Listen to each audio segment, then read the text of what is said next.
vamos lá.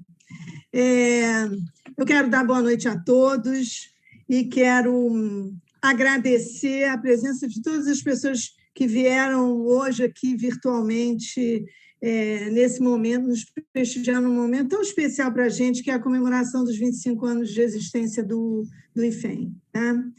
Eu quero fazer um agradecimento especial às sócias fundadoras que estão reunidas aqui hoje, e também é importante expressar a nossa gratidão às sócias mantenedoras, que é Miriam, Elaine e Flávia, aos nossos alunos que confiaram e acreditaram no nosso trabalho e todos os profissionais da perspectiva que tanto colaboraram para que o IFEM dê certo, esteja dando certo, né?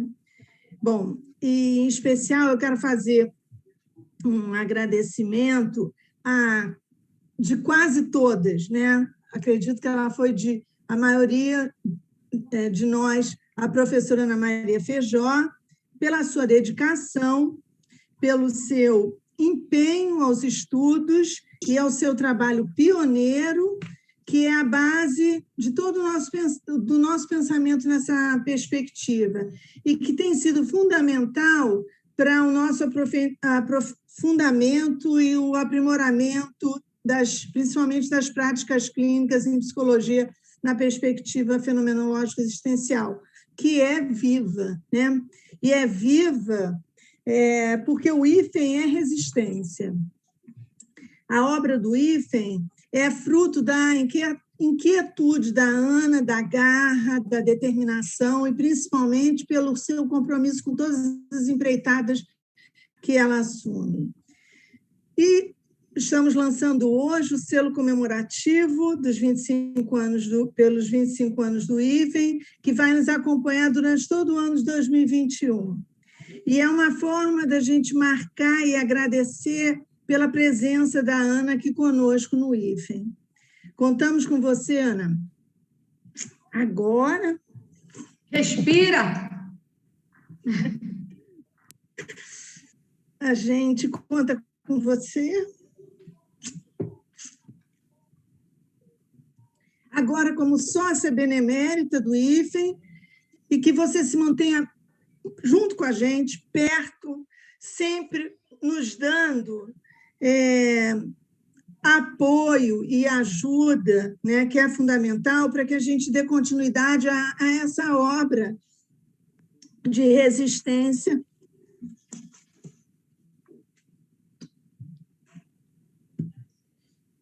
idealizada e levada a termo por você nesse caminhar que se caminha junto, tá? Nosso muito obrigada. E agora eu vou passar a bola para a Elaine. Só um minutinho, eu quero agradecer. Eu quero agradecer, tá? Primeiro eu quero agradecer toda essa homenagem, né, que a Bernadette fez a mim, mas eu quero lembrar que todo o Instituto não seria possível sem a presença dos sócios que fundaram. E eu digo dos sócios porque o Ivan é um dos fundadores. Então, não somos as fundadoras, somos as fundadoras.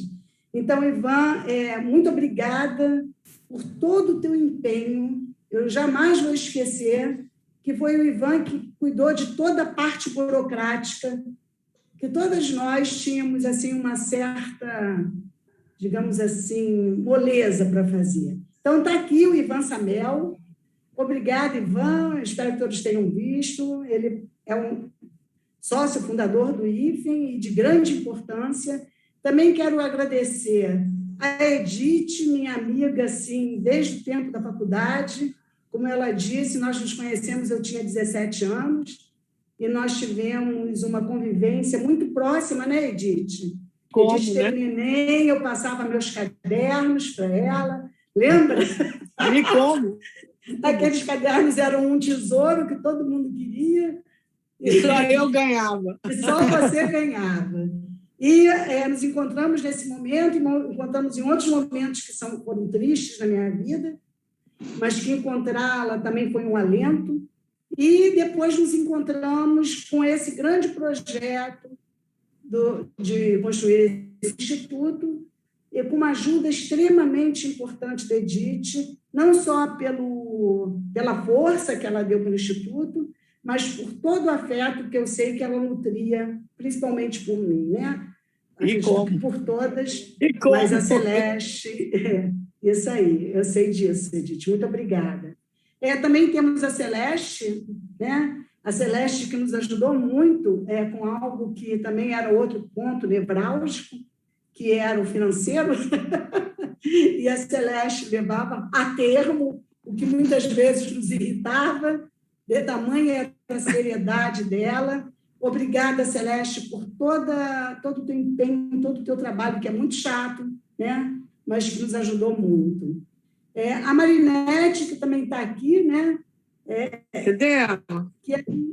Que é minha amiga desde os 12 anos, 13, né, Marinete? Que nós estamos juntas, somos comadres, enfim, tivemos com ela eu tenho uma larga, digamos assim, um largo caminho, né? E que a Marinete sempre esteve muito presente também nos momentos bons e nos momentos ruins, e que também contribuiu muito pelo IFEM, contribuiu com a sua inteligência prática, também nos ajudou no financeiro, e, sem dúvida, deu muito apoio afetivo, né? Dos sócios fundadores, agora, eu só vejo aqui a Ábia, né? Ábia, que foi, assim, também fundamental aqui no nosso instituto, porque a Ábia era a mais experiente, era mais madura, ela já tinha uma grande trajetória nas empresas, ela trabalhou por muito tempo na Vale do Rio Doce, e ela nos dava, muitas vezes, diretrizes, caminhos, que nós que não estávamos tão envolvidas com toda a organização empresarial, ela nos colocava no eixo e nos dava um puxão de orelha muito adequado a cada momento, e fez uma linda homenagem também ao Instituto no informativo IFEM. Amei, Ábia, lindo texto, comovente, que só você mesmo, com a tua sensibilidade, podia fazer. E obrigada, agora, só fica... Obrigada, Ábia. Só ficam, assim, aquelas que, entre tapas e beijos, nós temos ficado até hoje juntas, a Miriam e a Bernadette. Então, é isso, né? Entre tapas e beijos, há 25 anos estamos assim, juntas, cumprindo agora as bodas de ouro, né? Acho que agora já fica difícil um divórcio, né? Quanto mais velha, o divórcio fica mais difícil, mas eu só tenho que agradecer, porque realmente essa construção não seria possível sem vocês. E, por fim, as últimas sócias, que não são as fundadoras, mas que são as que estão dando continuidade ao Instituto, que é a Elaine, né? Lopes Feijó. O sobrenome não é mera coincidência, e Flávia Protásio também, que o sobrenome não é uma mera coincidência. E obrigada a todos vocês que têm estado sempre junto com a gente, como Mônica Ferraz, Valéria, há muitos anos estamos juntas, alunos como Thaís, que sempre esteve junto com a gente, os mais, Alexandre Trizan, Carolina Dain, que é a professora mais antiga em termos de tempo junto com a gente, enfim, e todos aqueles, os novinhos também, Jay, etc. e tal. Gente, sem vocês, o Instituto não seria possível. Ou seja, um Instituto não se faz com uma pessoa só. Então, todos vocês são dignos de homenagem. Obrigada, e agora eu passo a palavra à Elaine. Pô, nem tem mais o que falar, né? Porque você já apresentou todo mundo e essa era a minha parte. Mas tudo bem. Mas tudo bem, não tem problema não. Você é mãe, tem licença, né? A gente vai fazer o quê? Então, vamos lá, gente. Brincadeiras à parte. Eu me senti até na obrigação de falar, porque eu tinha que falar de todo mundo. Vocês não avisaram antes, aí eu disse, bom, elas vão esquecer, eu vou falar. Eu estou sempre salvando. Não tem jeito, né? Assim, como a gente vem conversando com o pessoal há algum tempo, a seriedade da Ana, a brincadeira da Elaine, né? Então, assim, ela vem com a seriedade dela, ela quer falar, é um momento que é dela também, afinal ela tinha 10 minutos para essa mesa, não vai ter mais, entendeu? Não tem mais. Não precisa mais. Pode dar. Mas na verdade, para mim também é uma grande satisfação, né, poder estar aqui nessa mesa, coordenando essa mesa com esse pessoal todo que me viu crescer. Eu não cresci muito, mas o pessoal me viu ficando mais velha, né? Edith provavelmente me viu nascer, né? Porque você conhece minha mãe desde os 17 me viu nascer, né? E como? Vi mesmo. Né? Me viu dar muitas estrelinhas pela FAUP, provavelmente, né? Edith, Ivan, Ábia, Celeste, enfim. E Marinete, né? Marinete, para quem não sabe, é minha madrinha. Então, assim, que honra, né? Poder estar aqui hoje apresentando vocês. Que orgulho meu estar com você aí. Obrigada. Marinete, que coisa boa. Ai, querida. Que coisa boa te ver. Eu perguntei por você essa semana. Viu, gente? Isso é festa, aniversário, é assim, a gente se encontra uma vez por ano, aqui é de 25 em 25. Mas, enfim, gente, é um orgulho para mim poder estar aqui, né? Vocês, na verdade, estão vendo aí que eu sou resultado, né, Eu sou resultado porque eu sou psicóloga, né? Então, assim, eu já participava ali nos bastidores da FAUP, naqueles corredores, para quem não sabe, é a extinta, né, Faculdade de Humanidades Pedro II, já acompanhava aí o pessoal, e hoje eu me tornei uma psicóloga e eu estou podendo participar do evento também. Eu vou para a noite inteira, eu vou passar a palavra para o Ivan, porque o Ivan me solicitou, então eu vou passar primeiro a palavra para ele, tá bom? Seja bem-vindo, Ivan, prazer te ver, tudo bom? Tem que abrir o áudio.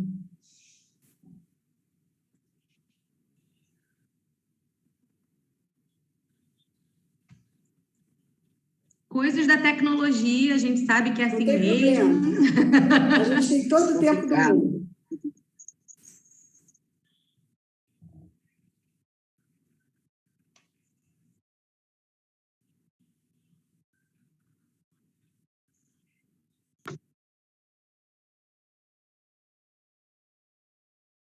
Flávia, libera ele aí. Agora foi. Agora liberou. Vai. Tá? Boa noite. Olá, Ivan. Boa noite. Algumas de vocês eu conheço, mas nem todas, porque já tem algum tempo. Ana, você está boa, Ana? Quanto tempo não a vejo? Tá? Ivan, muito tempo. O tempo é cruel. O tempo é cruel, não. O tempo é bom, não. Tem paciência, né? Mas passa, não tenha dúvida nenhuma. Fico feliz de saber que você está tocando isso muito bem, tá? E pus um monte de garotada aí para crescer aí junto com você, tá? É muito prazeroso ver todo esse pessoal assim, tá? Realmente, Ana, tá? Parabéns, tá? Ué, cadê a Ana? Sumiu? Eu estou aqui. Você não mudou de lugar, pô? Tá? Que mexe. Isso me muda de lugar. Muda tudo, né? Tá bom, Ana, tá? Mas muito prazer em participar com vocês todos. Seria ótimo que fosse presencial, que a gente pudesse falar, não tenha dúvida, mas nessas condições não tem condição, né? Mas espero que algum dia a gente faça uma reunião do grupo todo para se abraçar e conhecer pessoalmente cada um, tá? Isso, não vai faltar oportunidade. Muito obrigado, tá? Obrigada, Ivan. Muito obrigada por topar participar dessa aventura que é o Zoom, a internet. Isso é uma aventura. Isso daí é muito bom, sabe o que é? É para o meu neto. Ele mexe nisso aí que eu vou te contar, que é uma beleza. Assim, aí eu pergunto para ele, como é que faz isso assim? Ih, você não sabe, vovô? Acabou, vai lá e faz. Ok? É isso aí. Essa tecnologia realmente é fantástica, né? Isso. Pode nos unir, né? Continuo. Essa tecnologia pôde nos unir. Sem dúvida. Né? Se a gente pôde se encontrar, né? Okay. Graças a Deus, né? Obrigada, viu, Ivan? Vou continuar vendo vocês aí, ok? Espero que ao passar essa pandemia, a gente possa realmente nos reunirmos aqui ao vivo, né? Vamos dizer assim. Né? Ivan, eu espero que nas bodas de ouro nós estejamos todos juntos soprando as velhinhas. É bom não demorar muito não, hein? Porque eu já estou lá virando já estou virando, já estou chegando aos quase 90, tá? Ok? Poxa, que A legal. gente combina os 30 anos. Que tal? É melhor. Eu acho melhor os 26. Eu acho melhor os 26, mas vamos lá. Tá certo. Então, gente, dando seguimento, eu vou na ordem, então, aqui, hein? Vou convidar a Ábia. Cadê a Ábia? Ali, achei. Oi, Ábia. Está me ouvindo? Sim. Está me ouvindo? Estamos. Sim. Posso falar? Pode! Eu estou muito feliz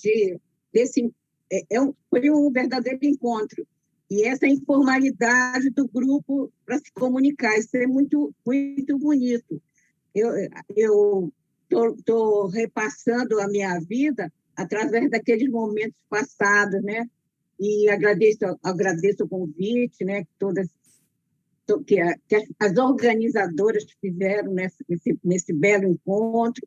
É um prazer estar aqui, embora virtualmente, e ter que voltar às lembranças felizes de um passado distante, revivendo as emoções de um tempo onde um grupo de cabeças pensantes, eu achava que essa turma aí era bastante envolvente naqueles assuntos, sonhadoras, e com propósitos semelhantes, elas se igualavam, nós nos igualávamos diante de um objetivo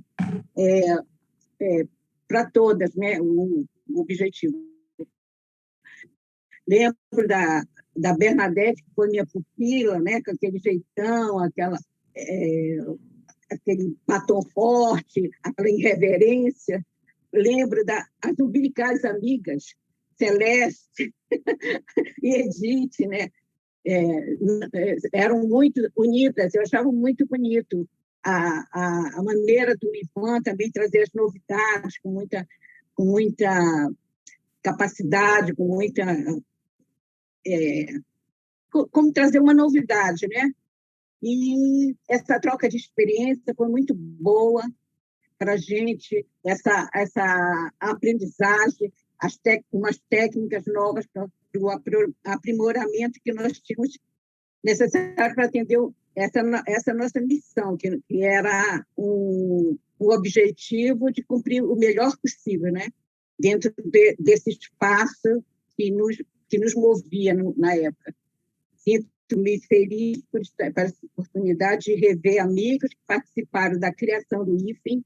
Meus parabéns aos mestres que participaram também do crescimento e desenvolvimento desta instituição e também a todos que contribuíram para manter sempre em pé e com bastante novidade para os novos alunos.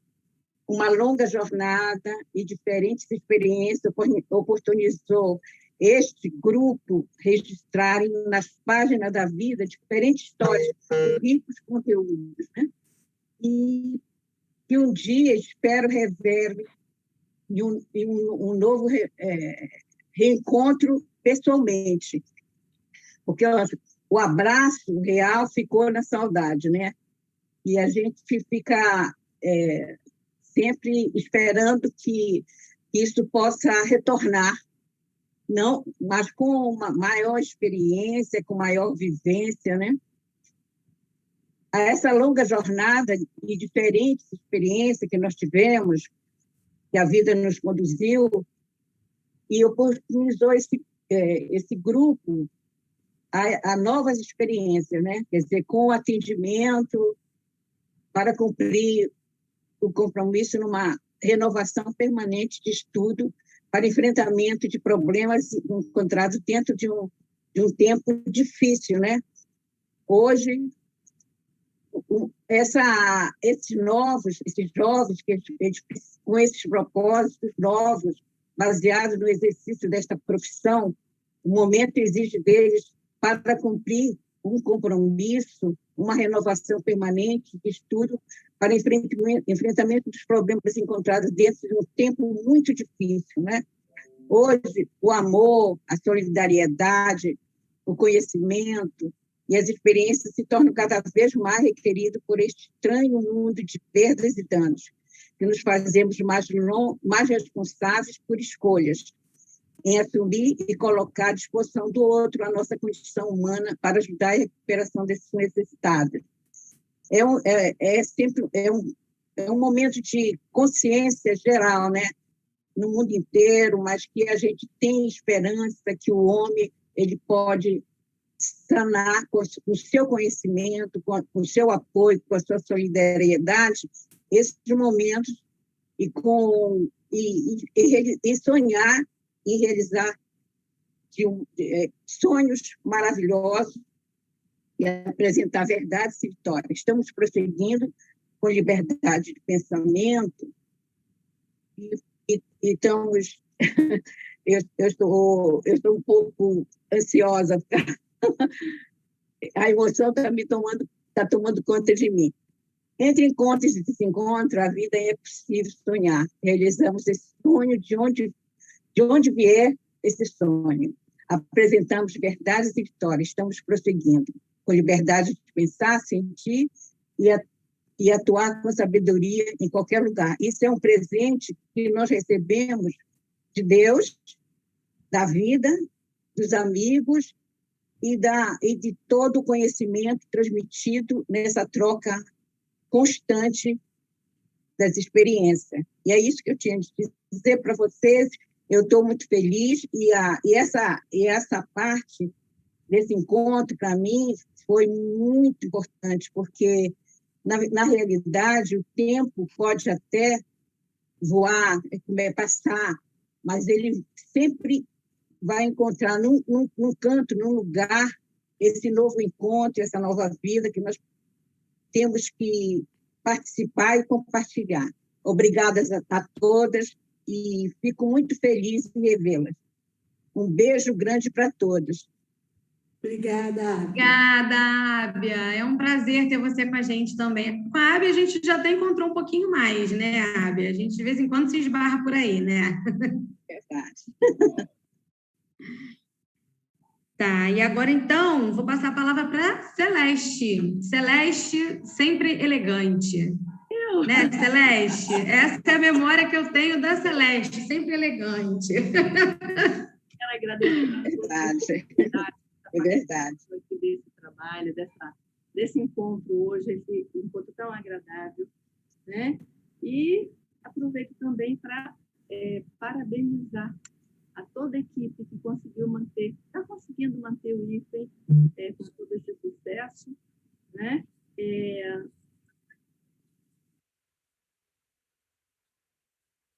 Peraí, eu estou falando até alto. Melhorou? Tá bom. Tá, eu estava agradecendo, né, a oportunidade de participar e desejar ao IFEM todo o sucesso, né? O sucesso que sempre veio acompanhando esse trabalho, né? 25 anos se passaram, né? A gente estava outro dia planejando, eu lembro da Ana falando, vamos criar um instituto, como é que não é? Aí veio o Ivan dando as diretrizes, a Ábia também colaborando aí com esses conhecimentos, e o IFEM surgiu. E continuei de pé, firme e forte, né? E graças à ajuda de todos os colaboradores, a Bernadette com esse largo sorriso, amiga muito séria. Mas eu agradeço a oportunidade de estar aqui e desejar realmente muito sucesso ao IFEM na formação profissional dos psicólogos. Contribui muito para a formação dos psicólogos. É isso aí. Parabéns a todas vocês e obrigada pelo convite. Nós que agradecemos, Celeste. E assim, vocês bem sabem disso, né? Tudo entre tapas e beijos. Porque para estar tudo bonitinho, né, Elaine? Sempre foi. Exatamente. Mas é isso, é a luta luta de cada dia. A gente não está aqui há 25 anos só sorrisos, né? A gente está há 25 anos aqui brigando igual família. Briga e no dia seguinte está se falando de novo, porque o barco tem que andar. Batalhando. E sempre a timoneira lá na frente, a dona Ana Feijó. Sem dúvida. A mão sem dúvida. Ela quer largar a gente, mas a gente não deixa, não. A gente bate lá na porta dela. Eu já larguei. Ela quer largar. Já larguei. Eu não acredito. Ela vai ficar assim nos bastidores. Exato. Filho muito bem gestado. Como é que ela vai largar? Hein, Ana? É verdade, Celeste, é verdade. É o único filho que eu não tenho ciúmes, entende? É o único que eu não tenho. Colabora com ele, né? Obrigada, viu, Celeste? Eu que agradeço a vocês. E agora, cadê aquela que tem aquela gargalhada gostosa? Edith, eu não estou te vendo. Achei, Edith. Agora é sua vez, Edith. Eu morro de falar, mas eu queria agradecer muito vocês terem me convidado e a participação. Eu acho que vocês estão de parabéns. Está como está, que eu posso desejar é tudo de bom para todos e muito obrigada. Edith, você falava mais quando a gente era colega ali, ó, do corredor da FAUP, hein? Mas eu agora eu sou meia bichinho do mato.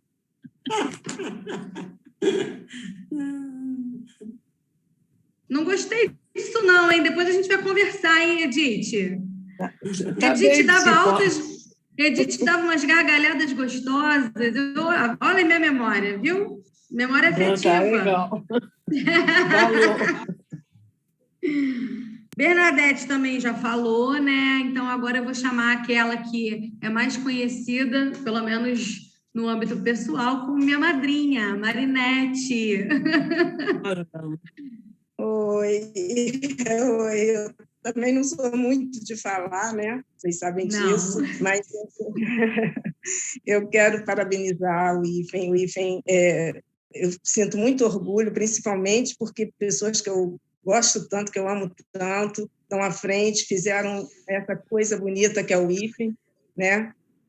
No Brasil e até fora dele, e cresceu, e eu sinto orgulho também de ter participado com bem pouquinho, mas me lembro do prazer que me dava aquelas reuniões, aquelas trocas, aquele aprendizado, e o mais interessante, como era gostoso, como o grupo era gostoso, como eu às vezes saía do trabalho cansadíssima, mas sentia prazer de ir, até por causa do grupo, da parte afetiva, né? E eu sinto muito orgulho de você estar à frente disso agora, está dando continuidade, e acho que você vão ser mais de 25 anos de coisa, de brilho e de sucesso, tá? É o que eu desejo realmente para o IFEM. É isso, eu estou meio emocionada também, que eu sou meio... que vocês deem continuidade a isso, como estão dando, como estão fazendo, que seja um grande sucesso. Daqui a 25 anos, olha, eu ainda espero para daqui a 25 anos, hein? Eu também, é um compromisso. Já fiz até as contas, hein? Já fiz as contas, vai dar para dar. É um compromisso marcado, hein? Olha, temos várias testemunhas, hein? Você, por favor... compareça daqui a 25 anos. Obrigada, Marinette. Estou emocionada aqui também, mas eu tenho que disfarçar, porque a maquiagem, né? Ela, né, a gente tem que dar uma disfarçadinha. Já é tão difícil ficar bonita, a gente tem que botar um monte de maquiagem, aí a gente chora, fica horrorosa. Maquiagem posso botar porque eu não enxergo sem óculos. Faz parte, né? Quem não falou ainda? Quem não falou? Miriam. A Miriam está com a gente ainda também nos bastidores, né, Miriam? Sim. Mas não deixa de ter estado ali no momento em que a coisa começou, né, Miriam? Sim, não, estou sim, desde o início. E está sendo muito gostoso ver vocês que estiveram com a gente naquele início.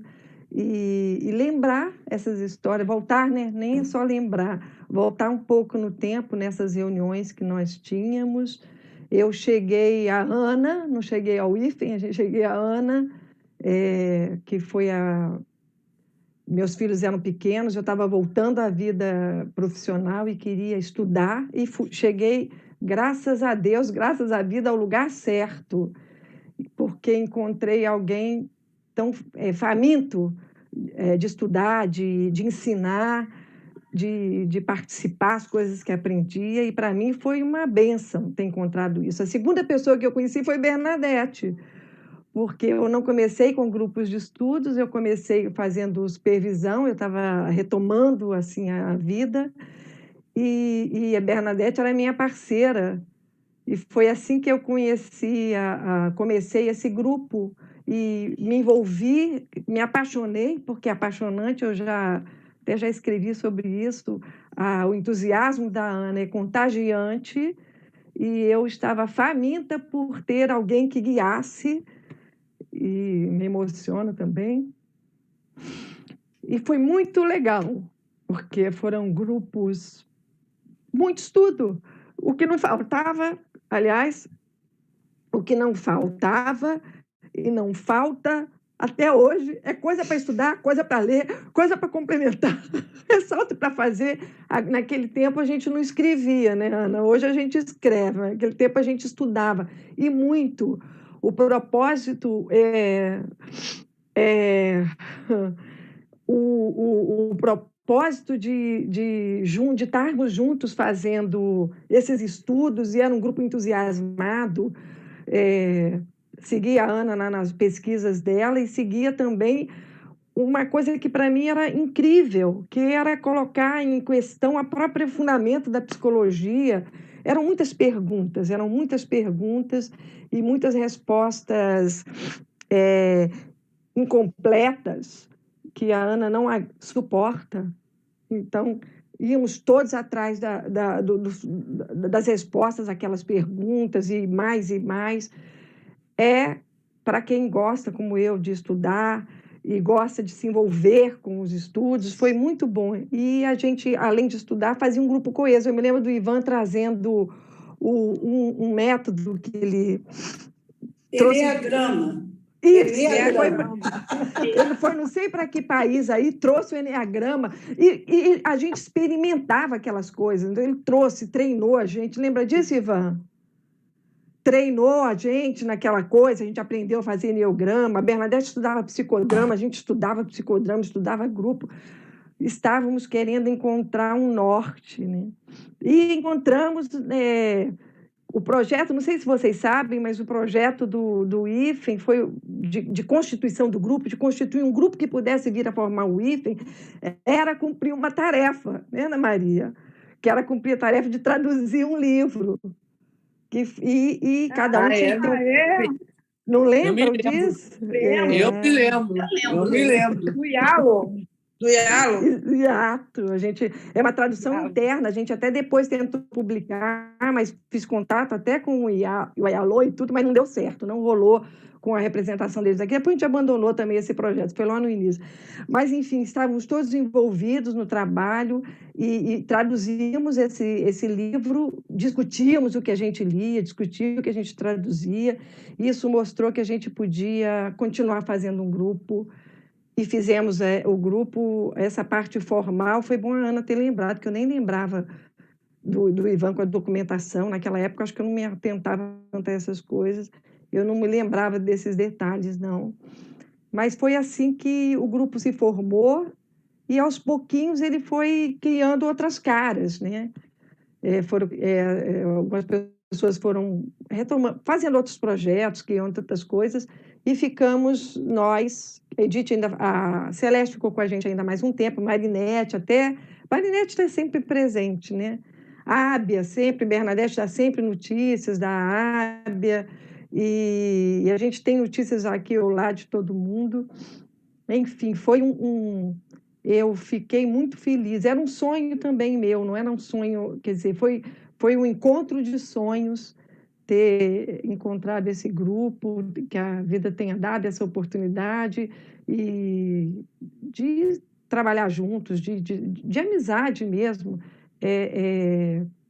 São tapas e beijos, mas é uma relação de amor, né? Todos se querem, de afeto, né? Que quer que sempre cada um de nós esteja bem e que o IFEM esteja bem. É uma luta, sim, que teve sempre isso em comum.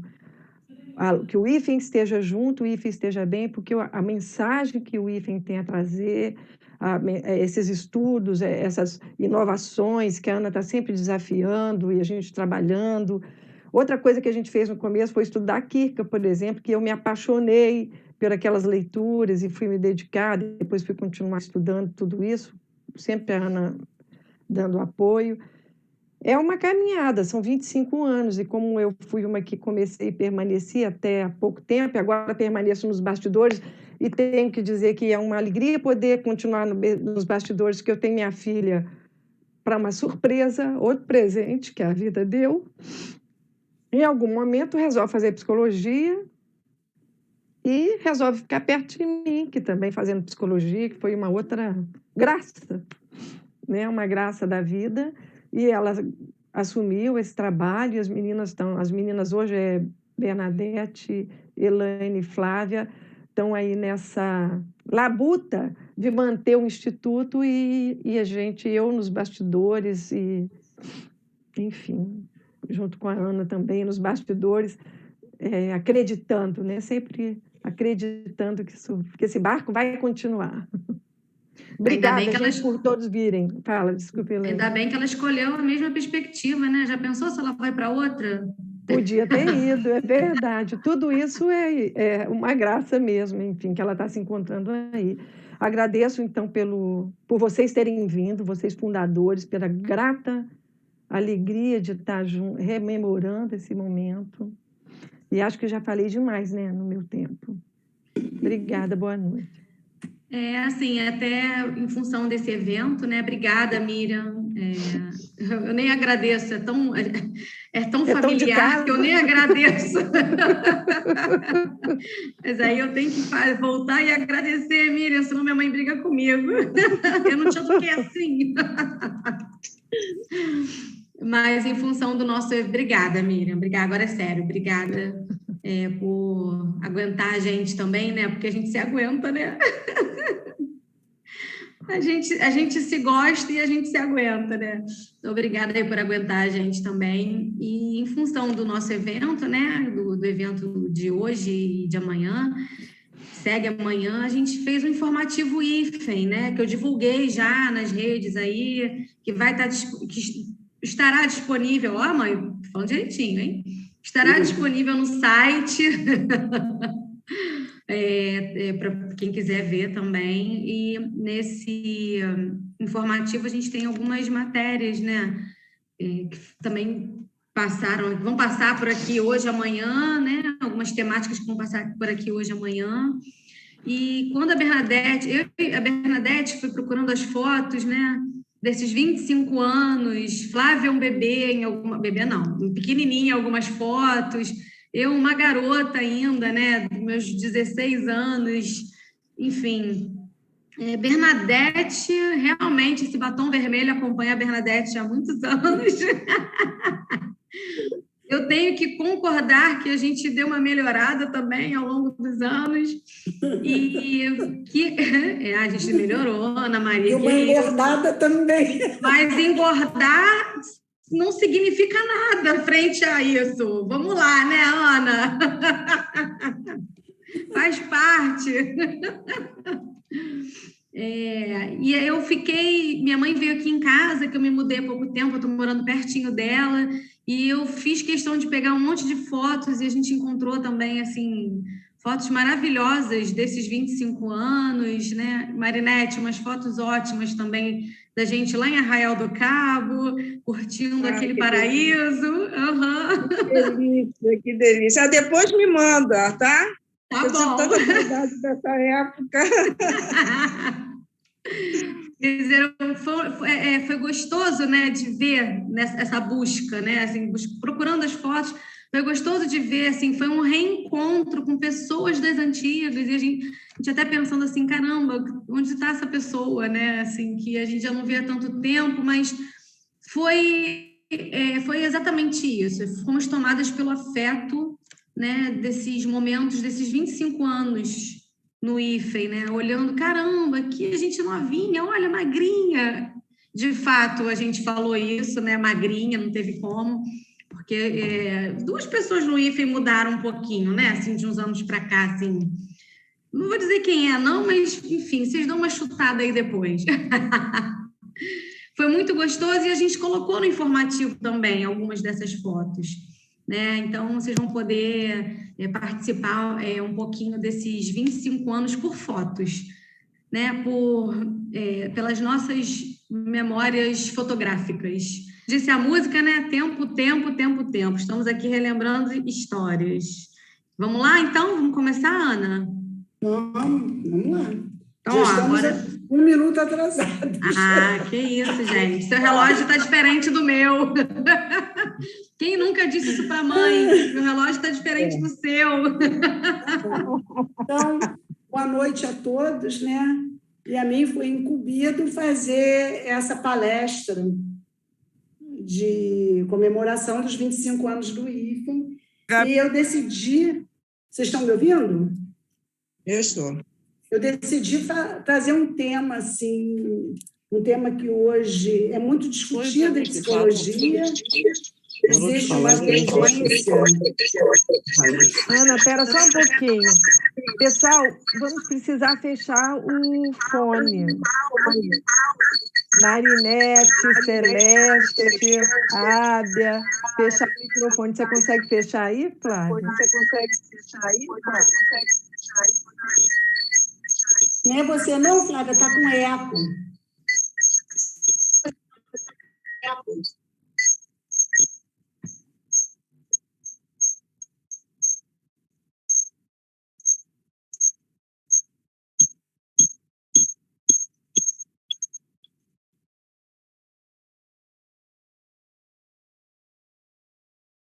Pode?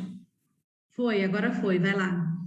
Então, e aí eu resolvi, né, pensar em um tema, que é um tema, assim, bem atual, e que ele se torna urgente na medida em que a gente vê todo um movimento no âmbito da própria psicologia, numa tentativa de criar uma dicotomia entre psicologia clínica e psicologia comunitária. A psicologia clínica, atualmente, ela é acusada por ser elitista e por apenas contemplar as classes mais favorecidas. E essa discussão ferve na universidade, né? No meio acadêmico, e até é motivo de preocupação de algumas pessoas que preferem a clínica. E foi quando eu pensei nesse tema, uma vez que o Instituto sempre primou pelo ensino da psicologia clínica, e eu pensei nessa palestra justamente para mostrar que psicologia clínica e psicologia comunitária necessariamente não se excluem. E por isso que eu proponho aqui uma convivência pacífica, né? Que eu penso que é algo que, na medida do possível, o que a clínica quer, e, digamos assim, a vocação da clínica se dá nesse sentido, não de adaptação, como dizem muitos, não como psicólogo, como amolador de facas, e etc., mas aquele que promove, que quer o pacífico, né? Que quer e atua ardentemente pela paz. Então, há vários caminhos pelos quais nós podemos discutir essa dicotomia, né? E uma dicotomia que, nesse momento, ele se instaura, como todas as outras dicotomias. Nós vivemos um momento de grandes dicotomias entre a clínica, a psicologia clínica e a psicologia comunitária. Não é de estranhar, né, de que haja polaridades, e que essas polaridades ganhem força, uma vez que a ideia de alcançar a verdade vige na humanidade desde Platão. E, desde Platão, a ideia era que dissolver essa dicotomia, dissolver um dos polos dessa dicotomia. Então, a dicotomia homem-mundo, sujeito-objeto, sempre foi estabelecida acreditando-se que nós chegaríamos à verdade e à solução dos conflitos e dos problemas abandonando um dos polos. Então, a ideia é fortemente veiculada pela filosofia, e a gente sabe que a filosofia estabelece modos de pensar, era de que, extraindo, abandonando, meio que excluindo, cauterizando um dos polos, os problemas da humanidade ficariam resolvidos. Esse foi o movimento da filosofia, foi um movimento da ciência, e, como eu disse, agora está sendo um movimento forte na psicologia. Nós temos várias dicotomias que só criam problemas, ou seja, saem da vida, porque na vida a dicotomia inexiste. Na vida somos todos iguais. Esse modo, então, de chegar à verdade aconteceu primeiro estabelecendo uma dicotomia que é fundamental na filosofia, universal e singular, como se fossem coisas opostas. Eu lembro sempre que Kierkegaard diz: lá onde está a multidão, está um indivíduo. E uma multidão não se faz sem indivíduos. Com essa frase emblemática, Kierkegaard já tenta mostrar que essa dicotomia é uma invenção da filosofia para poder resolver problemas que são problemas de ordem simplesmente metafísicas, né? Racionais. E autêntico e inautêntico, que foi uma dicotomia assim, extremamente apropriada pela psicologia, pessoal e impessoal, particular e social, todas essas são dicotomias criadas de modo acreditando que se resolvem os problemas abolindo um dos polos. Uma vez agindo dessa forma, bastava que a pesquisa se voltasse para um deles e apresentando-se, então, numa constituição dinâmica, de modo a que todos os mistérios fossem desvendados. Essa foi a grande crença da ciência e da psicologia, como também projeto científico. Abolir um dos polos, todos os mistérios da existência vão ser desvendados e nós chegamos à verdade inquestionável e solucionadora de todos os problemas. O projeto iluminista do século XVIII e XIX vai colonizando progressivamente o mundo com suas ideias e princípios. E com essas ideias e princípios, delineia as ferramentas que tornaria possível a comparação e, posteriormente, a classificação dos mais diferentes grupos humanos. O critério que vamos discutir aqui é o da linguagem. A minha proposta é rebater a ideia inicial da própria psicologia. Então, a psicologia, na sua ideia inicial, ou seja, no seu projeto científico, ela tinha como objetivo também de cauterizar um dos polos. Eu vou ilustrar essa psicologia inicial com o pensamento de Wundt, na psicologia dos povos. Eu não estou falando nem Wundt da psicologia experimental, porque essa é óbvia, né, que ela vai se dar por um projeto iluminista, acreditando que, pela lógica, nós resolveríamos todos os problemas e mazelas humanas. Então, vamos pela psicologia dos povos. Na psicologia dos povos, Wundt falou que existia uma diferença fundamental entre os povos civilizados e os povos primitivos. Então, a gente vê aí, nesse projeto inicial da psicologia, um projeto que já trabalha com a exclusão, dicotomiza os povos, dicotomiza o homem, por vários elementos. Aqui, Wundt está colocando pelo elemento espacial. ele vai mostrar, ele vai tentar provar que existe essa diferença, tendo como critério a linguagem. E vai estabelecer, por esse critério, uma distinção filosófico-antropológica entre o homem civilizado e o homem selvagem.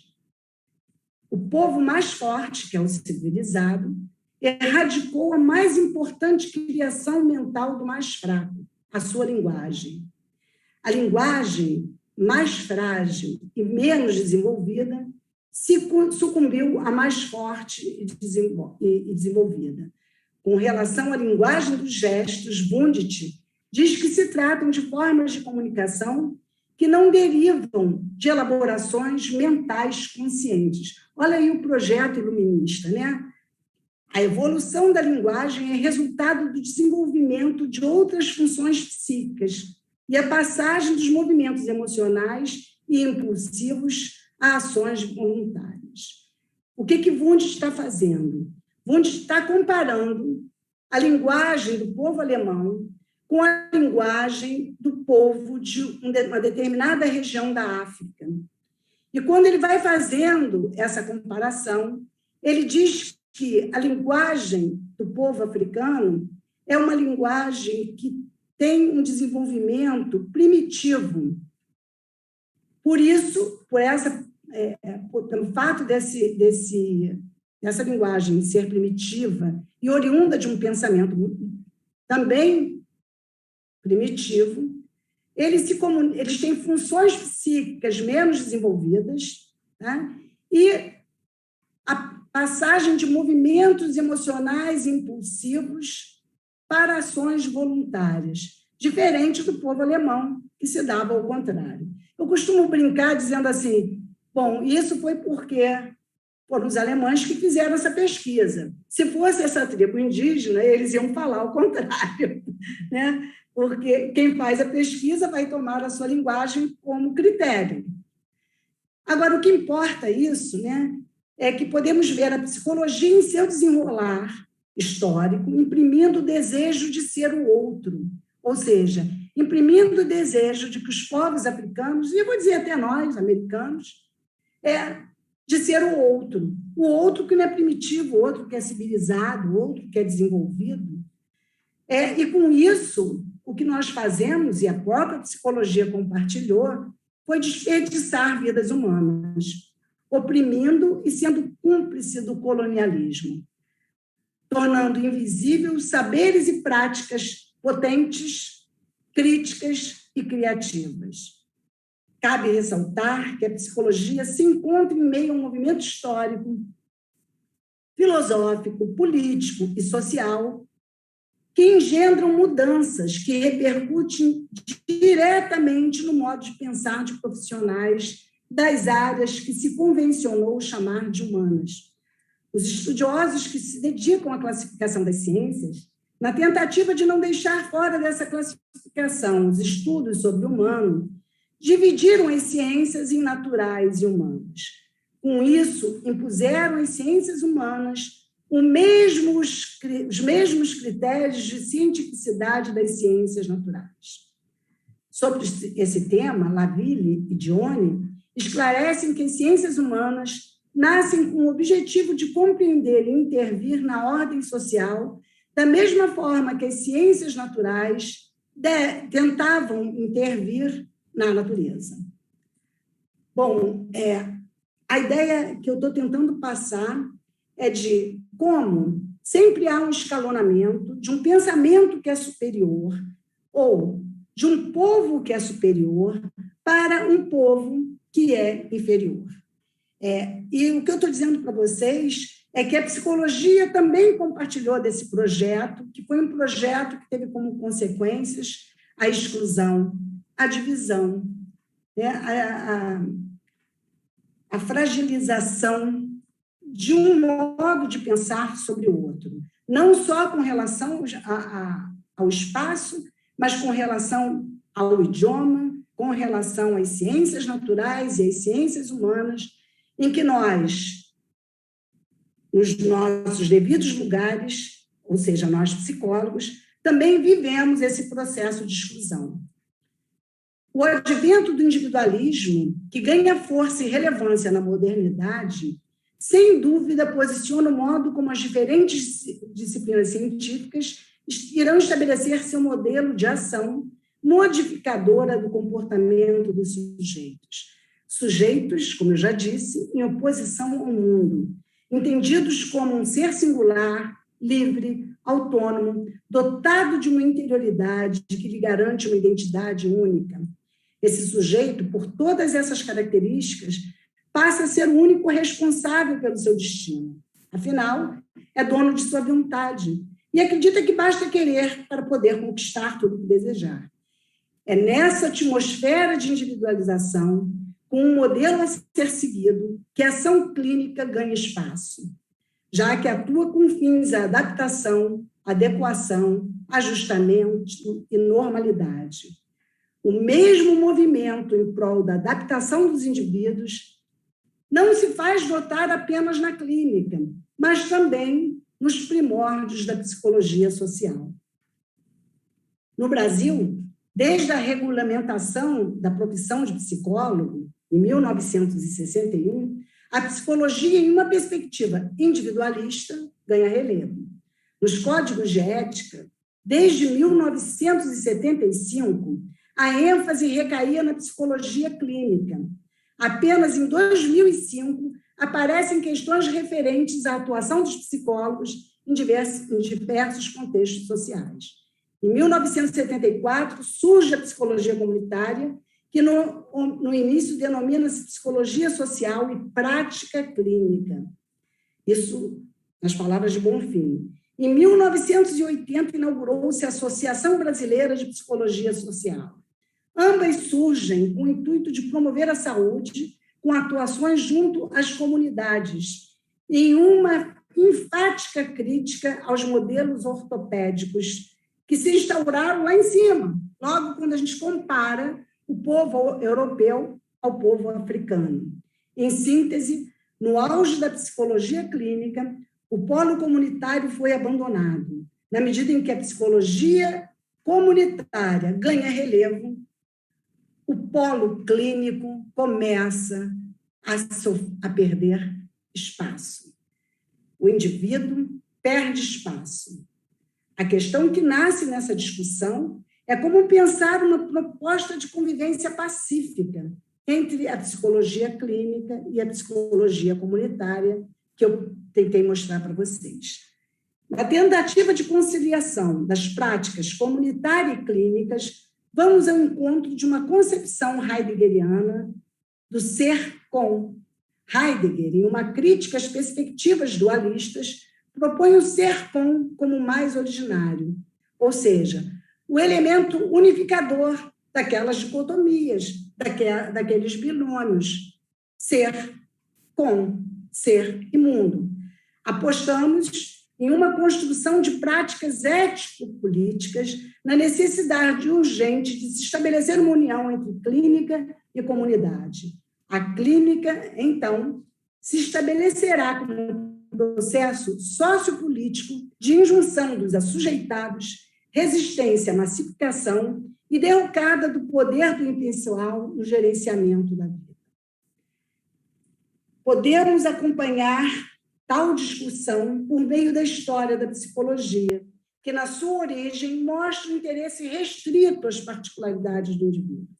Com isso, a psicologia clínica ganha relevância no âmbito da ciência psicológica, e a valorização da interioridade e intimidade do homem parecem com destaque tanto em suas pesquisas como em suas práticas. Constata-se uma visível cisão entre clínica e política. A clínica psicológica se instaura como prática liberal, privada e individualizante, que sustenta no âmbito do sigilo e do segredo todas essas questões.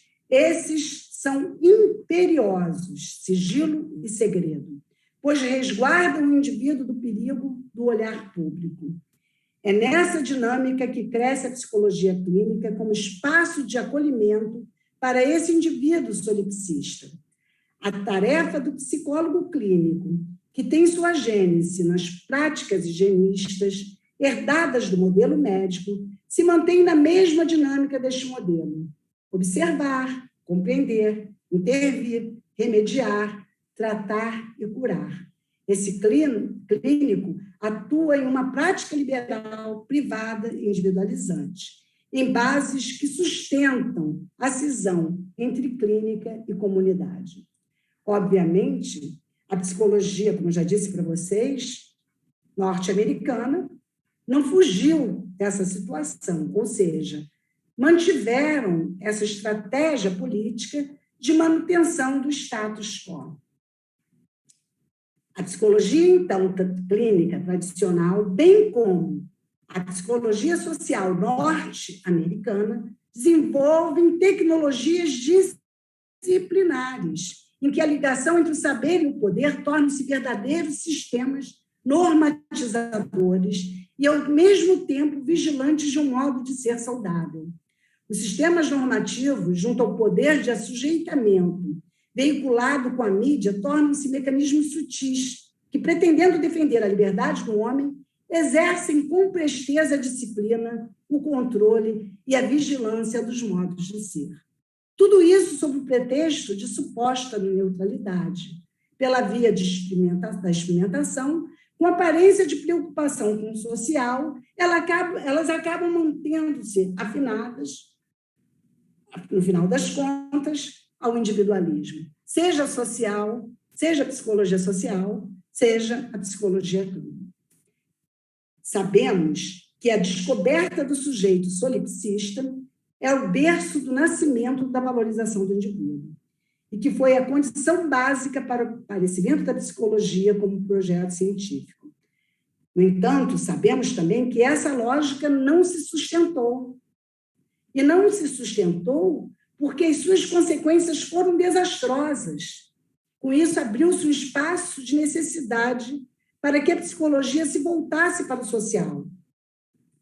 Dessa crise do individualismo e de suas consequências é que surgiu, em 1974, a psicologia comunitária. Bom, a ideia, então, é mostrar para vocês que a psicologia comunitária surge em reação a essa psicologia solipsista, individualista, que estava tanto presente, que está presente na psicologia como um todo. Já mostrei para vocês que desde Wundt, e que vai estar presente na psicologia clínica, mas também na psicologia social, na psicologia do trabalho, enfim. Se quiser, aquele espaço, Krenak chamamos de o atu, nosso avô, é uma pessoa, não um recurso, como dizem os economistas. Ele não é algo de que alguém possa se apropriar.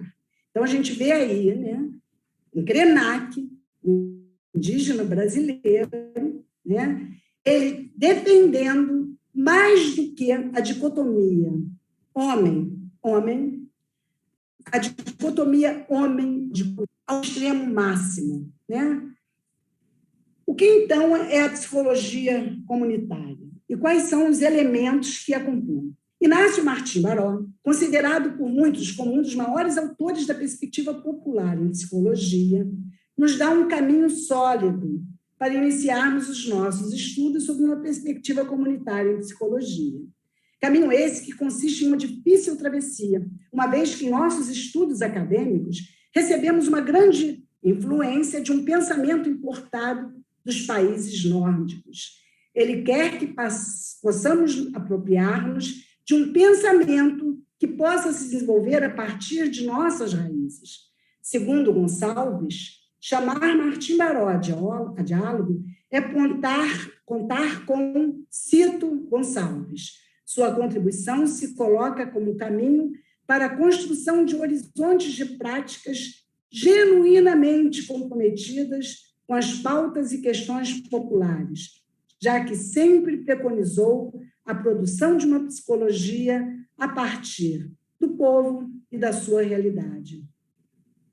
A psicologia comunitária nasce de uma preocupação relevante com o popular. Pouco a pouco, os estudos e as pesquisas nessa área de saber vão se encaminhando de uma preocupação com o social até estabelecer políticas públicas de promoção de resistência e fortalecimento da liberdade, como possibilidades de ações outras, para além das diferentes formas de controle gestadas pelo modelo liberal. Com a crítica aos modelos de clínica, que quer produzir mentes saudáveis e corpos dóceis, a clínica comunitária, em uma crítica a essa psicologia, não se quer modeladora, e muito menos ortopédica. Nessa modalidade de atuação, a proposta está em religar clínica, política e produção de modos de vida outros. A nossa proposta quer implicar a clínica com posições ético-políticas, de modo a sustentar processos de decisões para além daqueles que nos são impostos em nome de produções, de mentes e de corpos saudáveis. E agora, então, vou falar do pensamento fenomenológico existencial e a clínica psicológica. Então, essa clínica fenomenológica existencial como um espaço de travessia. A perspectiva fenomenológica inicial nasce com a proposta de resistência aos modelos propostos pela psicologia científica.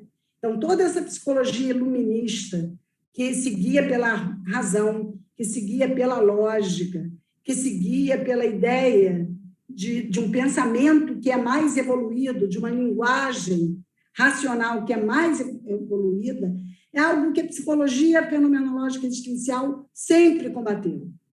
Então, embora a psicologia comunitária combata, a psicologia fenomenológica existencial também combate esses elementos, mesmo porque a máxima dessa psicologia é a suspensão fenomenológica.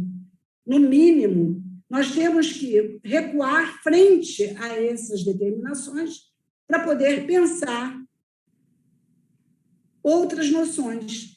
A própria perspectiva fenomenológica, ela vai rebater as filosofias do sujeito, que valorizam a equação liberdade e responsabilidade. Você vê, é um projeto totalmente individualista, né? A ideia de interioridade encapsulada, de livre-arbítrio e a crença na soberania do indivíduo. No lugar dessas noções, nós, da perspectiva fenomenológica existencial, partimos da ideia que o homem se constitui uma indeterminação originária. Então, não existe um homem superior e outro inferior. Todos os homens nascem do mesmo lugar, nessa mesma indeterminação. Além disso, partimos da ideia de uma totalidade homem e mundo. Podemos considerar que, com isso, já se abre um caminho para compreender a psicologia clínica em uma perspectiva ampliada, com a qual não seria possível mais pensar o indivíduo e o social de forma dicotomizada. Sabemos que só apenas pensar fenomenologicamente já consiste na suspensão de toda e qualquer moral imposta, seja ela por uma política neoliberal ou qualquer outra. Na fenomenologia, a ideia de indivíduo posicionador de tudo que há cai por terra com a noção de intencionalidade, isso já em Husserl. Concepção esta que já rompe com a oposição sujeito e objeto, como sendo o lugar mais originário. Isso é começar no quarto andar. Heidegger, ao radicalizar a intencionalidade com a noção de ser no mundo, mostra que ser está sempre implicado com o outro e com o mundo.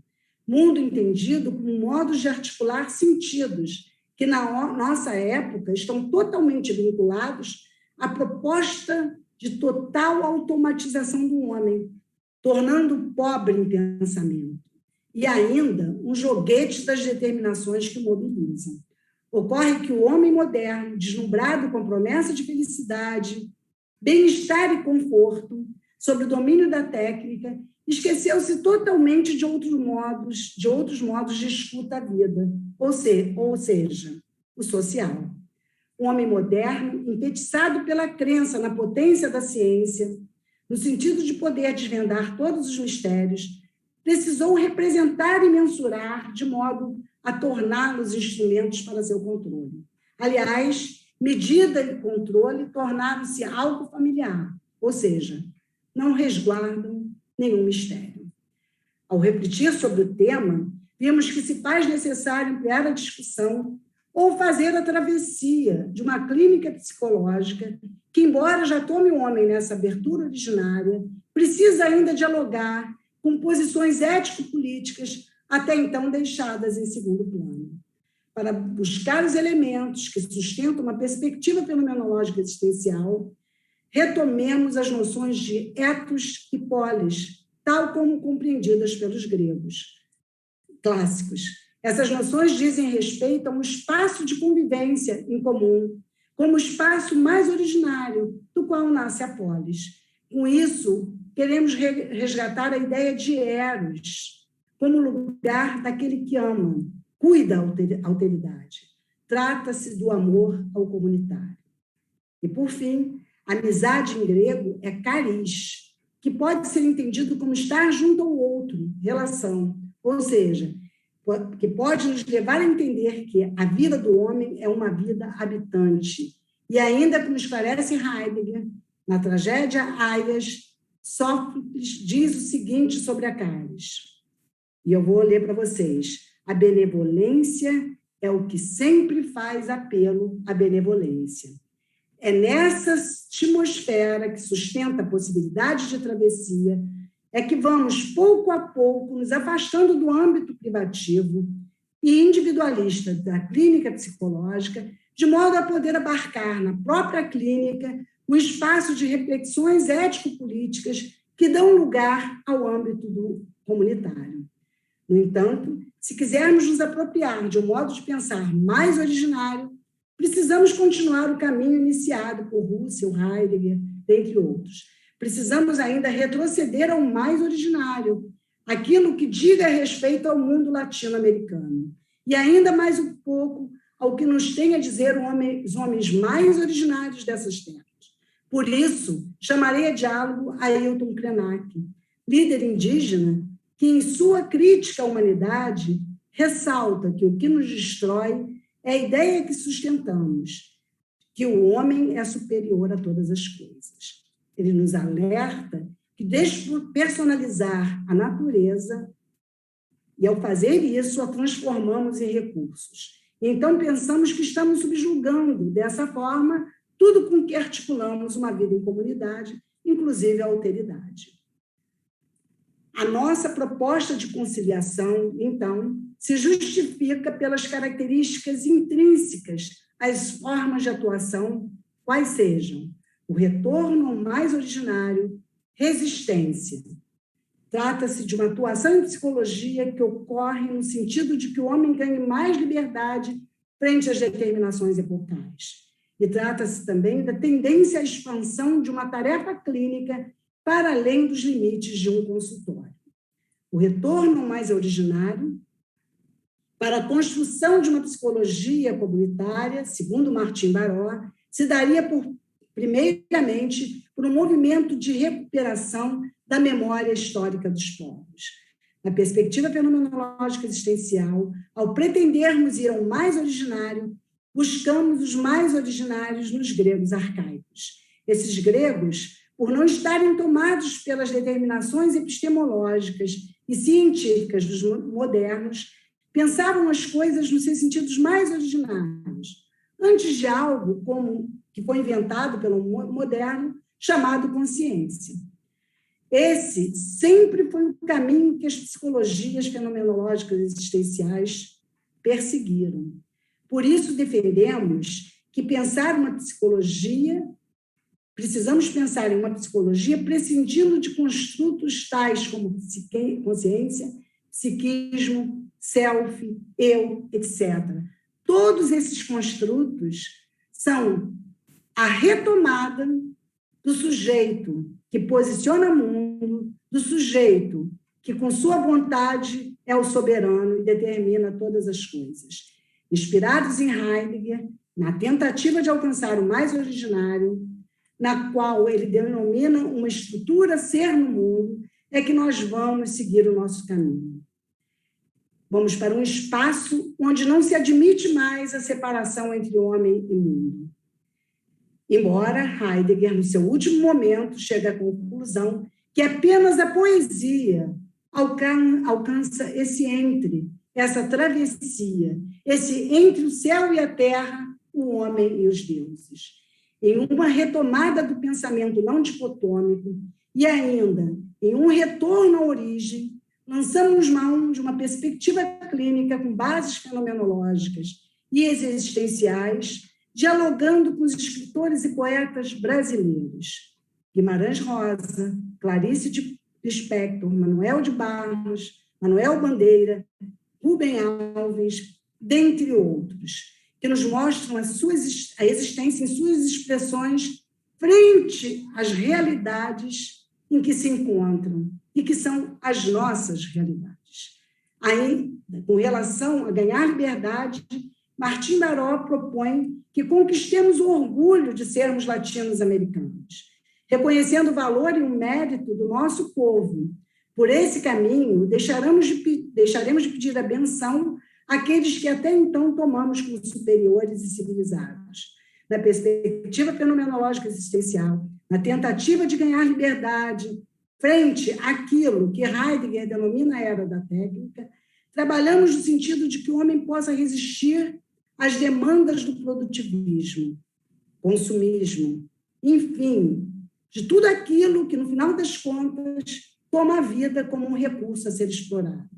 Por se tratar de uma perspectiva existencial de atuação clínica, que toma como principal fundamento uma crítica às determinações do mundo, que levam o homem a se comportar, pensar e agir ao modo do autômato, sustentamos junto à proposta clínica a crítica ou destruição fenomenológica dos modelos adaptativos muito presentes em algumas perspectivas psicológicas.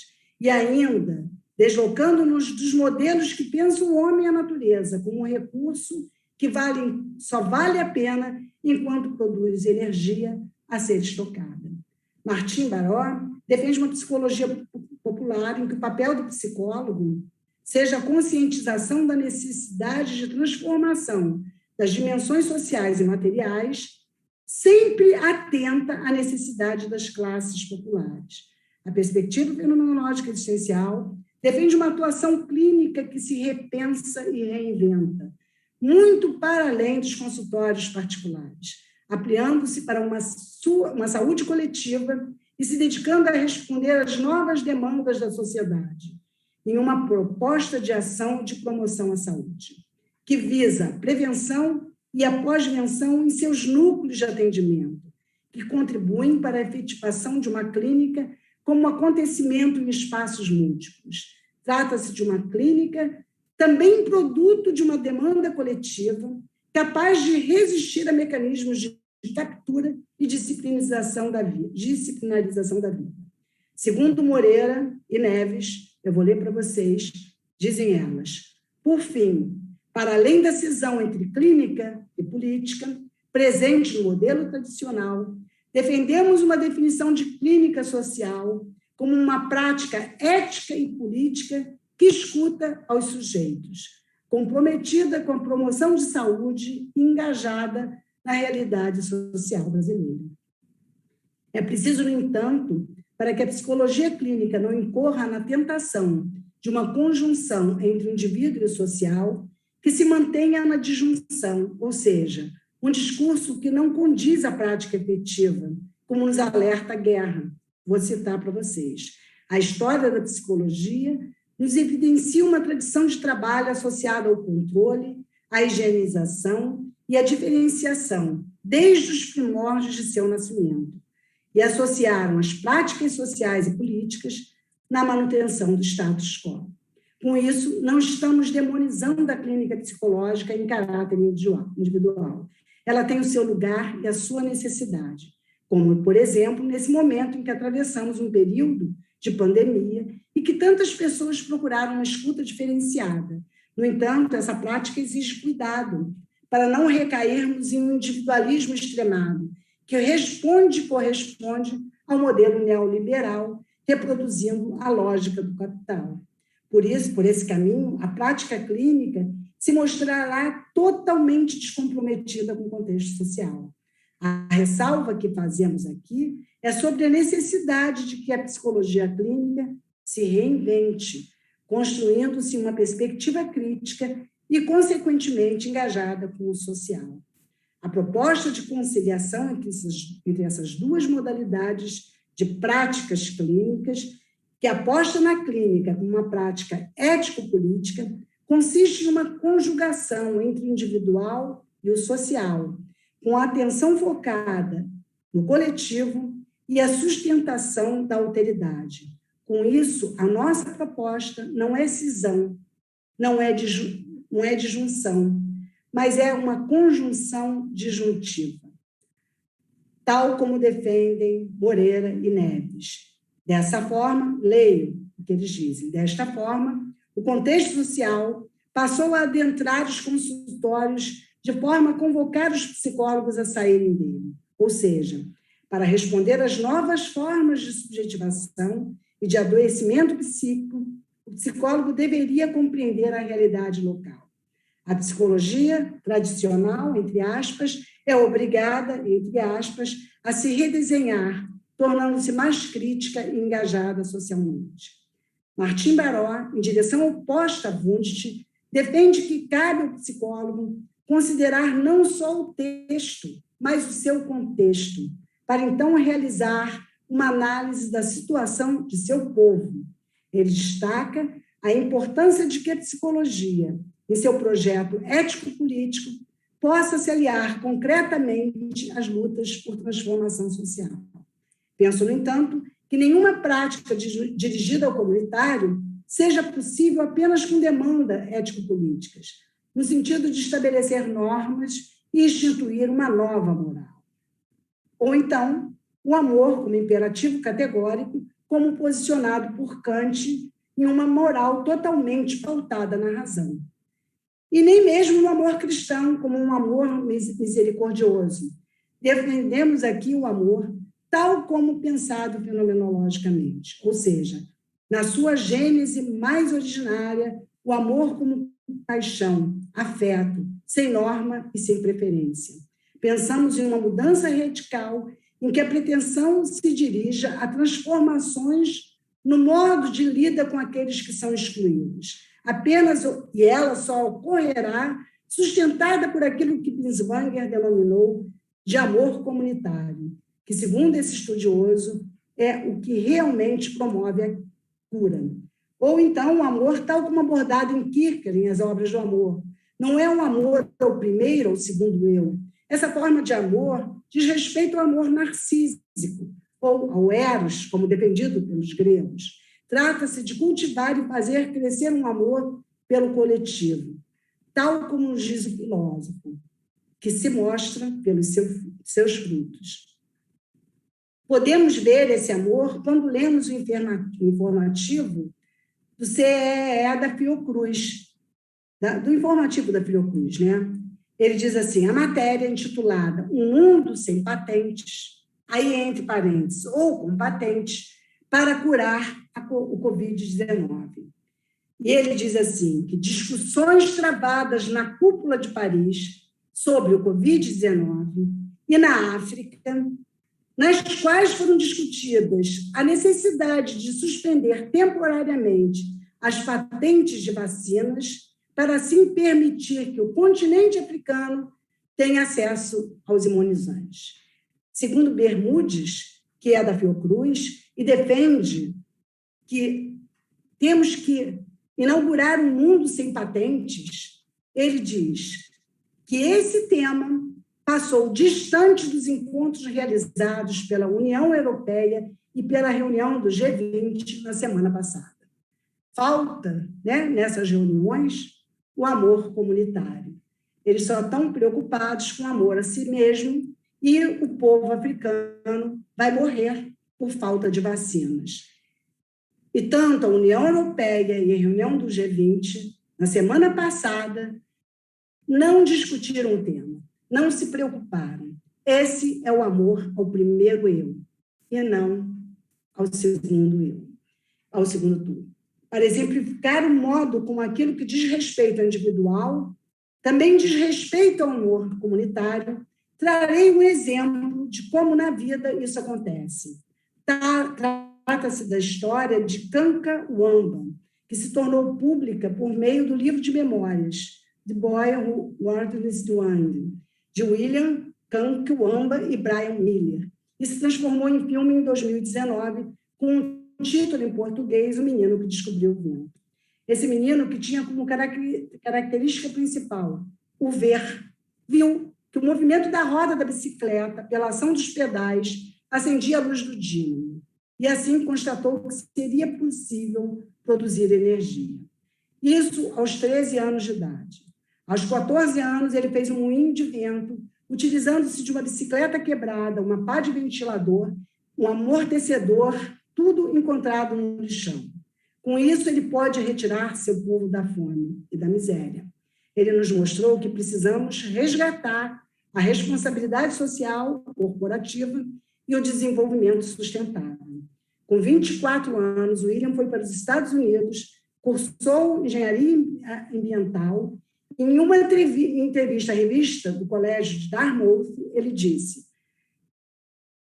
Kanka-Wamba disse com todas as letras que ele queria estudar eles em casa. A entrevista foi publicada em 2011, e já naquela época, com o adiantamento que recebera pelo livro, ele construiu um poço em águas profundas com uma bomba movida a energia solar, de que toda a aldeia pôde acessar, e abriu uma fábrica de moagem de milho, que era o principal alimento.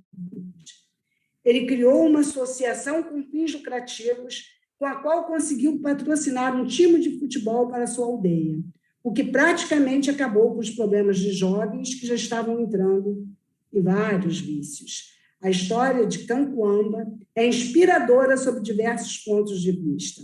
O filme mostra de forma contundente a miséria de um povo que vive sobre um solo riquíssimo e convida a refletir em um pensamento produtivo, ousado e inovador. Um pensamento que não resulte de repetição de lugares comuns, de fórmulas e de receitas já pensadas. Por meio da poesia, finalizarei essa exposição. Preder ocorria na medida em que nos demorávamos com problemas da psicologia em sua perspectiva tradicional. Aliás, essa sempre foi a vocação presente nos estudos, pesquisas e práticas dessa instituição. Por isso, vamos deixar que Fernando Pessoa dê voz ao nosso percurso, em seu texto poético intitulado Tempo de Travessia. Há um tempo em que é preciso abandonar as roupas usadas, que já têm forma do nosso corpo, e esquecer os nossos caminhos que nos levam sempre aos mesmos lugares. É o tempo de travessia. E se não ousarmos fazê-la, teremos ficado para sempre à margem de nós mesmos. Terminado, a proposta de conciliação entre a psicologia clínica e a psicologia comunitária só se tornará efetiva pelo cultivo do amor pelo coletivo, que não inclui apenas a autoridade, mas também tudo aquilo que nos cerca. Acabei.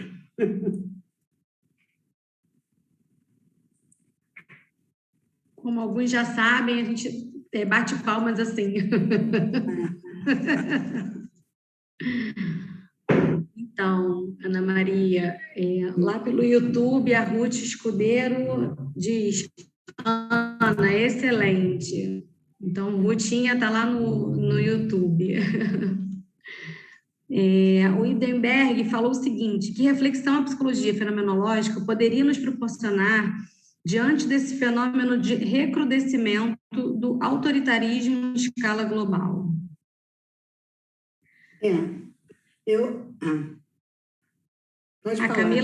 A Camila fala: curioso é que Heidegger disse que só é possível filosofar em alemão e grego.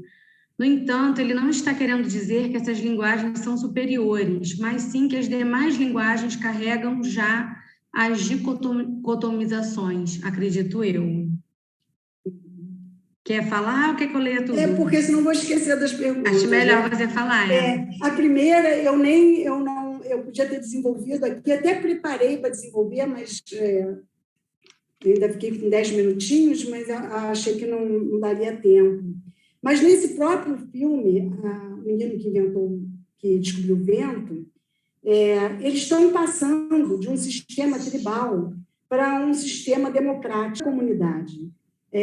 Eles tratavam da natureza de modo a cuidar dela, para que eles pudessem, durante o período de enchentes, não encharcar a terra, e durante o período de seca, eles terem a terra molhada.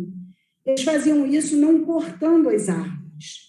Eles sabiam que a manutenção das árvores era fundamental para a sobrevivência deles. Isso, no sistema tribal, era totalmente tranquilo. Havia a figura do líder, que era a figura de um idoso, provavelmente o líder era o mais experiente, e esse idoso, ele via todos como os filhos. Ele queria cuidar de todos.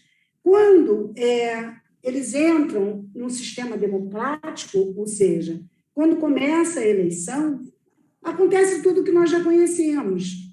O político, na hora de querer vencer, tomar o governo pelas urnas, eles faziam muitas promessas ao povo. Mas o que acontecia é que, quando esse sistema governava o povo, o que vencia era justamente o sistema liberal, era o capitalismo selvagem, onde, em um determinado momento, era proposto àquele povo que vendessem as árvores, então, que cortassem as árvores, porque, de imediato, eles ganhariam muito dinheiro. E o povo se dividiu e tinha como objetivo levá-lo ao óbito. Não levou, porque algumas pessoas chegaram da tribo e o salvaram. Como respondendo a tua pergunta, Esse é o sistema autoritário. Esse é o sistema que vence nas urnas, então, que é posto pelo povo e que depois, com o que ele menos se preocupa, é com o povo. O que eu estou te dizendo, é que na nossa clínica, é óbvio, eu não posso dizer o que os homens têm que fazer com a sua liberdade de voto, mas que nós podemos, sempre que possível, e podemos fazer, criar um espaço de micropolítica. Micropolítica é essa que sustenta a liberdade de pensamento. E a liberdade de pensamento por meio da suspensão das verdades posicionadas pelos diferentes meios de publicidade da mídia, que faz e que determina, que modula o nosso modo de pensar.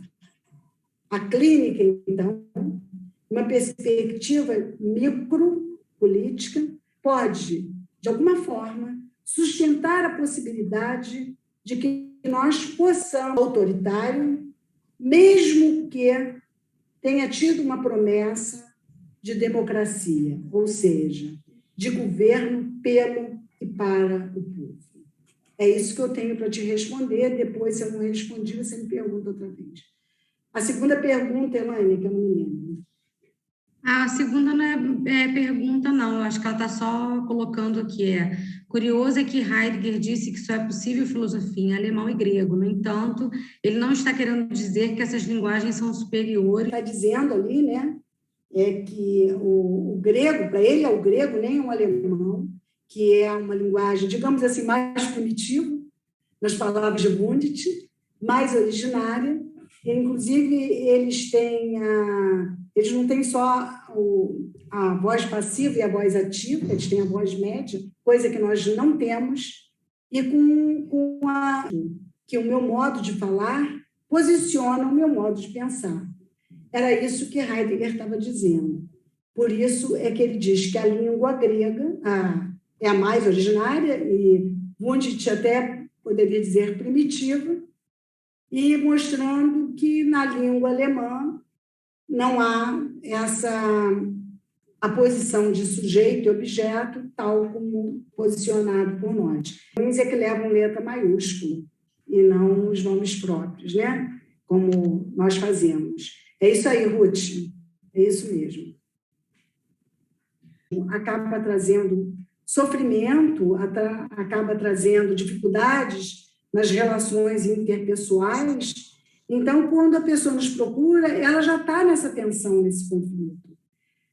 O que faz com que a clínica, ou esse modo como ele aparece junto à clínica, já abre um espaço para que a gente possa, digamos, sair da voz passiva e da voz ativa e alcançar a voz média, onde há uma passividade ativa, uma atividade passiva. Então, na clínica, isso é muito mais fácil. Mas eu acredito que na clínica a gente trabalha assim a passo de formiguinha, mas a passo de formiguinha também se chega lá. Ou seja, eu acredito que, e aí é totalmente em direção oposta a Heidegger, que de grão em grão a galinha enche o papo. E eu provo isso na minha experiência. Quando eu tenho que lavar a louça, que eu detesto, eu digo assim, é um prato, depois é outro prato, depois e quando vê, a louça já está toda lavada. Ou seja, de grão em grão as coisas vão acontecendo.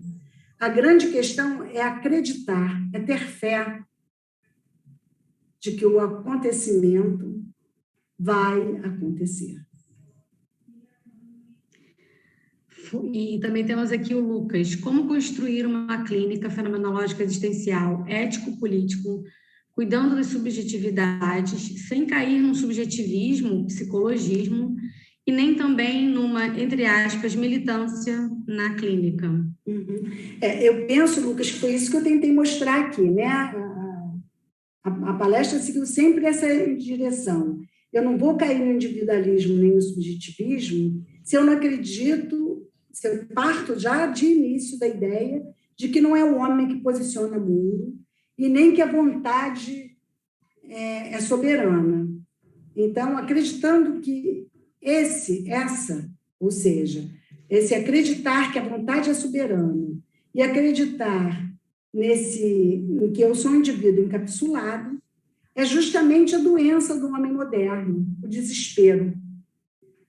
Então, justamente o que nós vamos trabalhar na clínica é esse descompasso entre o querer, o que se quer e o que se pode. Descompasso esse que, no final das contas, é o desespero por aquele que quer desesperadamente ser si mesmo e se posicionar como centro do mundo. Se a gente parte dessa ideia, a gente não está só numa perspectiva teórica de base. Nós estamos numa perspectiva ético-política, em que o homem sai da ideia dessa soberania absoluta e muito mais se coloca como obediente. Obediente à vida, obediente às coisas. E nessa obediência nasce aquela ética mais originária, aquela ética que surge da própria relação, aquela ética que é medida do estar com o outro e do estar com as coisas. Então, nesse sentido, a própria fundamentação, o próprio pensamento que funda essa perspectiva, ele já traz, na sua essência, a ideia de ethos como a relação mais originária e de polis com uma perspectiva sempre e a partir do comunitário. Logo, por meio do ethos e polis, como mais originário, se constitui uma perspectiva ético-política na clínica psicológica, que não é partidária. Tá? Não tem nada de partidário aí, porque se vai ao mais originário. Eu não tinha visto, mas a Edileia perguntou, esse ser indeterminado toma consciência disso quando? Não, justamente o que a gente abole é a ideia de consciência. A ideia de consciência, ela nasce com a filosofia da subjetividade, do sujeito. A consciência é algo posicionado tardiamente. O homem, originariamente, não é consciência coisíssima nenhuma, ele é existência. Consciência é a invenção da razão. O que nós somos originariamente é existência. O que nós somos originariamente somos uns com os outros, né? Logo, depois eu posiciono a razão e a consciência em uma soberania absoluta. Então, é justamente desse lugar. Não precisa ter consciência. Eu já sou essa abertura originária, eu já sou essa indeterminação, até para ser algo tal como consciência. Ou seja, é tardio. O mais originário é essa abertura, a partir do qual pode nascer até algo tal como consciência, dicotomia consciência-mundo, etc. Ana Maria Idenberg sugere que você publique o que você escreveu para hoje. Ah, tá bom. Provavelmente vai ser publicado, sim. A gente está... Edições IFEM está pensando em fazer um livro abordando justamente as questões ético-políticas na psicologia fenomenológica existencial. Então, nós já temos um capítulo pensando no sistema prisional, já temos um capítulo pensando na comunidade da maré, né? Como é que a psicologia entra e atua nesses espaços. E também esse texto vai fazer parte desse livro. Esse livro eu estou organizando, por isso que eu sei dele, e também vamos ter um artigo sobre o imaginário social, né? Como é que ele constitui também essas exclusões, né? Enfim, essas questões que nós pelas quais nós estamos passando hoje. Então, já está aí, já tá vindo. Já temos 3 capítulos prontos. A Thaís queria falar, mas, graças a Deus, a Flávia tirou o microfone de todo mundo, né, Thaís? É muito boazinha. Eu sou boazinha, né?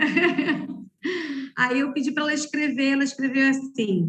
Ai, que difícil, que é maldade com ela. E é brincadeira minha, né, Thaís? Mas vamos lá, é só seguindo mesmo o contexto aqui. Ela diz o seguinte: ai, que difícil, risos. Só de comentar que quando eu fiz o mestrado em psicologia comunitária, encontrei muitos pontos em comum com a nossa abordagem. Tive o prazer de conhecer Maritza Monteiro e até perguntei para ela se ela tinha leituras em fenomenologia existencial, porque eu acho super dialogável. É isso aí, risos. Flávia, é Thaís. Era só um comentário. É isso aí, Thaís. Foi isso mesmo que eu tentei mostrar, que existem pontos em comum. E tem um ponto de divergência, tá? Porque... o Baró não coloca como elemento fundamental para que a psicologia comunitária se efetive o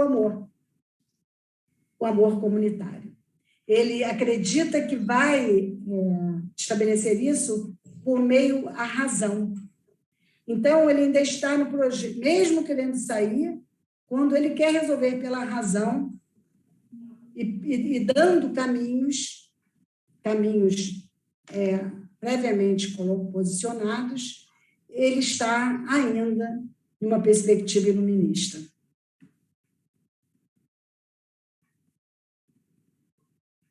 O pessoal aqui está dizendo que já quer o livro, material maravilhoso, Ana. O pessoal também está elogiando o nosso evento, né? Eu gosto de falar assim, a nossa brincadeira de hoje. Porque a gente faz com muita alegria, né? Então, assim, a gente fica fazendo a festa de casa aqui. Eu estou olhando 5 lugares ao mesmo tempo. Thaís de Oliveira diz que sim, tem muito para explorar aí, mas acho que também temos muito a contribuir. Alexandre Trizan escreve: Bell Hooks também nos lembra da luta e resistência pelo amor. Parabéns, obrigado. E a Jay está dizendo que também quer um livro e que o evento está lindo. E eu estou procurando um monte de coisas aqui que eu quero falar também. Estou ficando nervosa. Mais algum comentário, Ana? Eu já posso te agradecer, finalizar mais próximo do pontualmente, como você mesma me ensinou. Como é que fica essa questão aí? Não, eu acho que eu falei tudo que eu tinha que falar, né? Nós abrimos um tempo grande, né? Vocês abriram um tempo grande para perguntas, né? Só que vocês esqueceram que eu sou muito clara, muito didática, muito objetiva, muito narcísica. Vou nem comentar. A gente acaba não abrindo muitos elementos para questões, né? Mas... Sim. Então, eu quero te agradecer, muito obrigada, assim, por ter cumprido direitinho, né, aquilo que a gente fez, com que você fizesse com obrigatoriedade, né? Exato, fiz o dever de casa direitinho, né? Muito bem, Ana Maria, muito bem. Muito obrigada, é um assunto que é importante a gente discutir, então eu fico bem feliz que o IFEM possa estar nesse momento falando sobre isso, né, e que quem esteja dando voz aí seja você, né? Te agradeço imensamente em nome de todas nós, em nome de toda a equipe. Queria também aproveitar para falar que no semestre que vem a Ana Maria estará oferecendo um grupo de estudos aprofundados em clínica fenomenológica existencial. Gente, esse é o momento, eu preciso, e essa é a minha função. Agradecer também a todos que estiveram aqui. Olha, Ana Maria é maravilhosa, a melhor professora da UERJ. Porque ela diz que, ela fala que não se vende, não adianta que eu não vou fazer divulgação nenhuma. E aí eu digo, pode deixar, quem faz sou eu, não se preocupe. Essa é a minha função. Parabéns, excelente como sempre. Vai ser enviado outro link para as atividades de amanhã? Flávia, é o mesmo link? Não, a Flávia vai falar, então, que eu não sei. É o mesmo link. Tá. A Ana Cupelo diz que já quer participar. Ana, você está com a gente, é nós, né? Como diz a garotada, estamos juntos. Elaine. Oi. É importante avisar a todos que durante todo o tempo do evento, até sábado... Eu ia falar, sabe, gente? Mas ela quer falar também, ela quer aparecer. Já entendi. Pode falar, Bernadette, pode falar. Eu só queria dizer assim, que eu fui tão boazinha que eu propus que durante todo o evento o site inteiro estivesse com 15% de desconto. Entendeu? É isso que a Bernadette quer falar. Fala, Bernadette, pode falar. Eu não sou boazinha, ela não quer dar desconto. Aí eu fico, poxa, Bernadette, é um evento, vamos dar desconto. Aí ela fala, tá bom, eu vou conceder nesse momento esse desconto. Então, durante o dia de hoje, né, até amanhã, às 11h59... Também foi ideia minha, né? Os 11h59. Todo o nosso site está com todos os livros, todo o catálogo está com 15% de desconto. Tá? Inclusive o lançamento do livro da Samira, que eu não lembro o nome. Qual é? Modos de vida no contemporâneo. Tédio, sofrimento e compulsão. Tá? E a gente vai fazer uma live também com a Samira, para ela poder falar um pouquinho do livro dela. Olha quanta novidade. Tá bom, eu vou soltando assim uns pouquinhos, amanhã eu falo. Certamente o livro que a Ana vai organizar sairá pela Edições IFEM. Ela diz que é certo. É certo o quê? Tá? Eu vou falar uma outra coisa que a garotada fala. Se ela disse, está dizido, né? Então, tá tudo certo. Gente, muito obrigada a todos que estiveram com a gente hoje. 8h12, ainda dá tempo daquele vinhozinho, dá tempo daquela pipoquinha, então vamos acabar de curtir a sexta-feira, para amanhã a gente voltar de novo com força total. Café da manhã reforçado, hein, gente? Amanhã é o dia inteiro. Um beijo. Tchau.